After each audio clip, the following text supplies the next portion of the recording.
Good morning students. मैं doctor Anju Yadav, सह आचार्य समाजशास्त्र विभाग, बाबू शोभाराम राजकीय कला महाविद्यालय अलवर। आज मैं आपके साथ में MA final sociology paper 7 studies on Indian society के संदर्भ में बातचीत करूंगी। इसमें सबसे पहले हमारा जो टॉपिक है आज का वो है भारत में समाजशास्त्र का विकास। जैसा कि हम सभी जानते हैं, आपने पहले पूर्वोत्तर क्लासेस में पढ़ा हुआ है कि समाजशास्त्र के जनक ऑगस्ट कॉन्त हैं, जिन्होंने 1838 में एक विषय के रूप में समाजशास्त्र की स्थापना की। जब हम भारत में समाजशास्त्र के विकास की बात करते हैं तो सर्वप्रथम हमें यह देखना होगा कि भारत में समाजशास्त्र विषय कहाँ से प्रारंभ हुआ।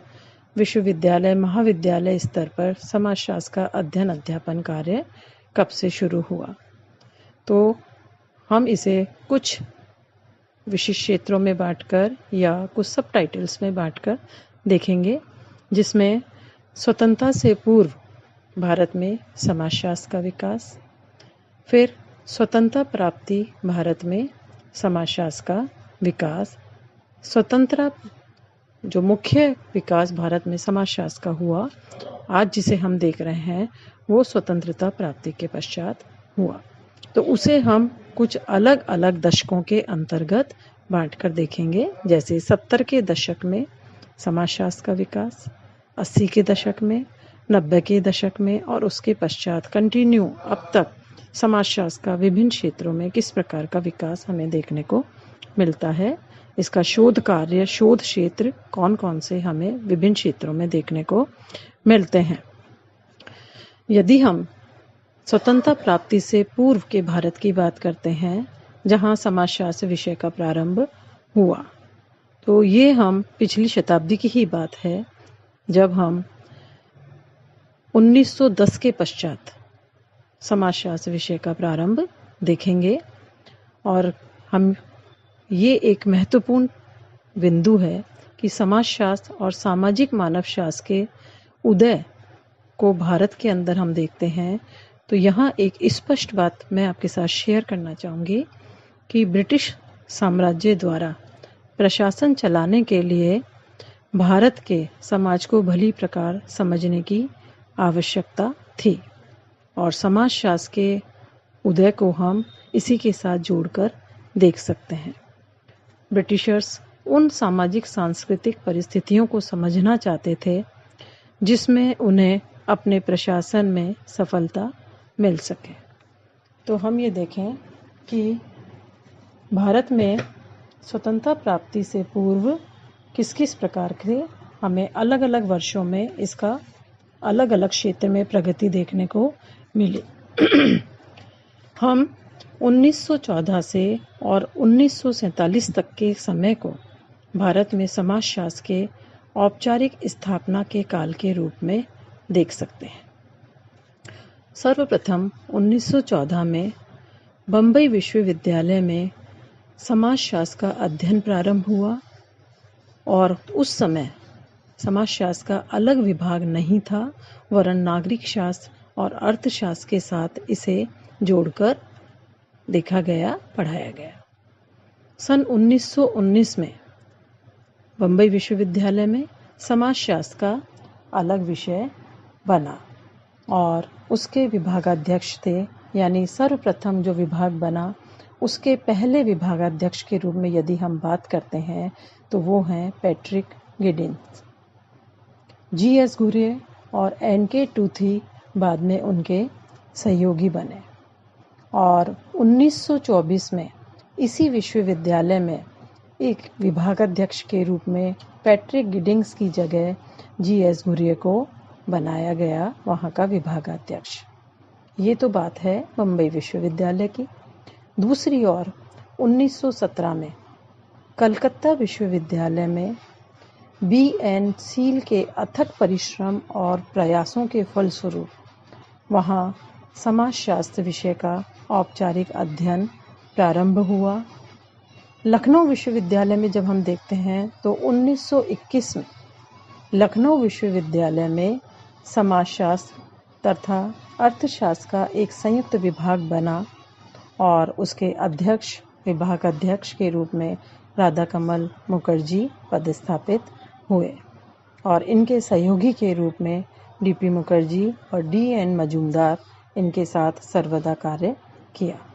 तो हम ये देखते हैं कि मुंबई विश्वविद्यालय, कलकत्ता विश्वविद्यालय और लखनऊ विश्वविद्यालय में 1914 से 21 तक समाजशास्त्र विषय का अध्ययन प्रारंभ हुआ।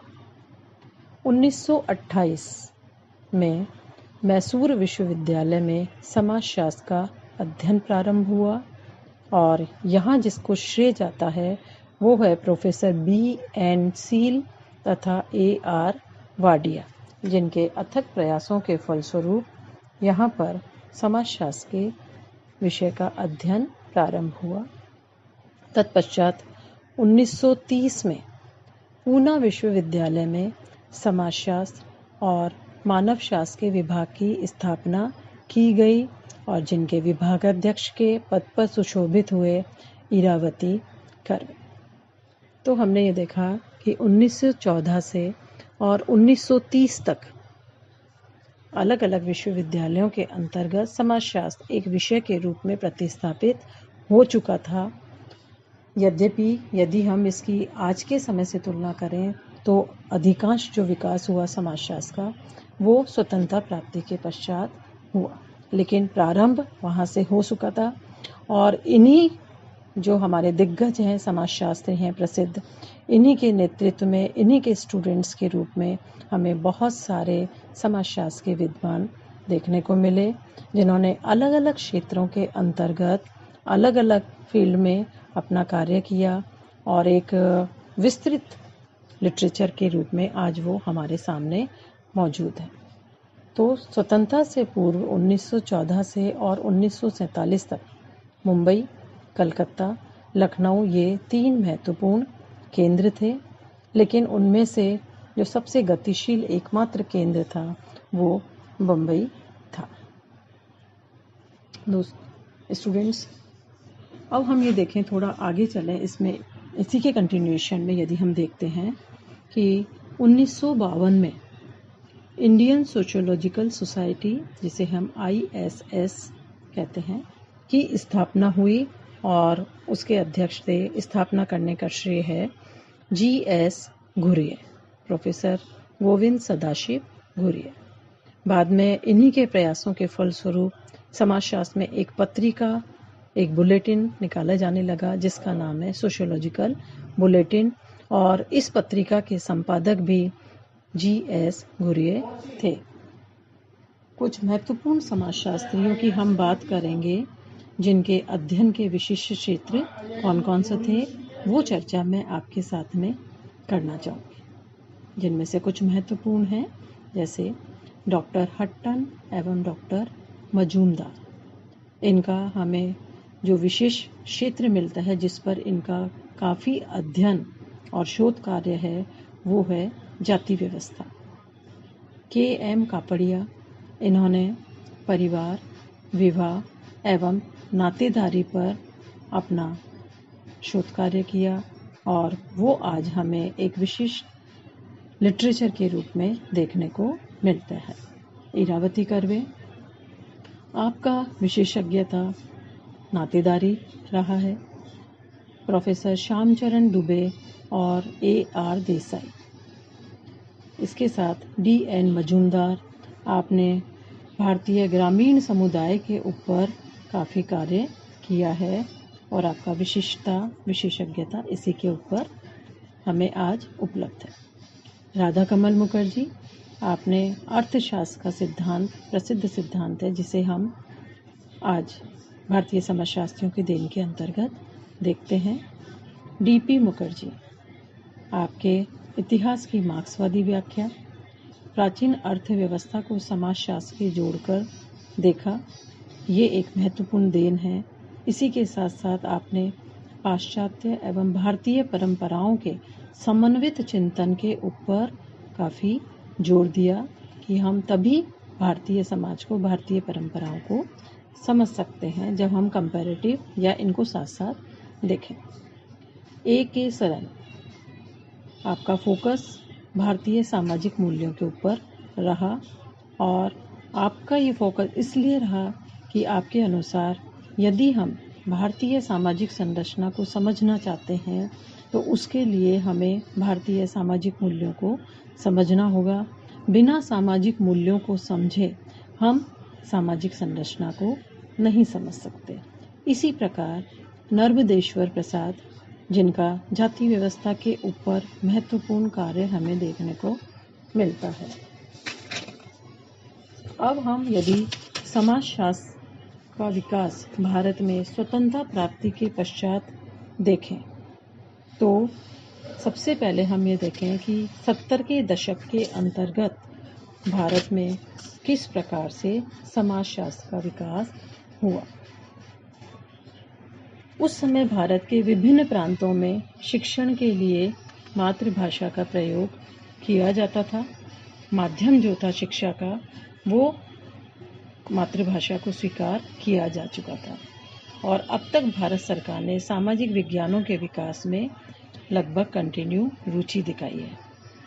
भारतीय विज्ञानों के लिए एक स्वायत्त संस्था सामाजिक विज्ञानों की भारतीय परिषद की स्थापना की गई है, जिसे ICSSR भी कहा जाता है और विषय को अधिक प्रोत्साहन देने के लिए इस अवधि में समाजशास्त्रियों के बीच पारस्परिक अंतर्क्रिया भी बढ़ी। 2 समानांतर संगठनों का जन्म हुआ। मुंबई में भारतीय समाजशास्त्र परिषद का गठन हुआ और परिषद की आधिकारिक पत्रिका सोशियोलॉजिकल बुलेटिन का प्रकाशन हुआ, जैसा कि हम पूर्व में भी इसकी चर्चा कर चुके हैं। इससे समाजशास्त्रीय साहित्य के प्रकाशन को प्रोत्साहन मिला। लखनऊ विश्वविद्यालय ने समाजशास्त्रियों की पारस्परिक अंतःक्रिया के लिए वार्षिक सम्मेलनों का आयोजन प्रारंभ किया। तो ये अब तक जो हमने देखा कि 1914 से लेकर और लगभग 1952 तक जब समाजशास्त्र परिषद की स्थापना हुई, वहाँ तक कौन कौन से प्रमुख वैज्ञानिक और कौन कौन से स्टेप्स हैं जिनके माध्यम से हम भारत में समाजशास्त्र के विकास को देख सकते हैं। इसी को हम नेक्स्ट क्लास में कंटिन्यू करेंगे स्टूडेंट्स। Thank you.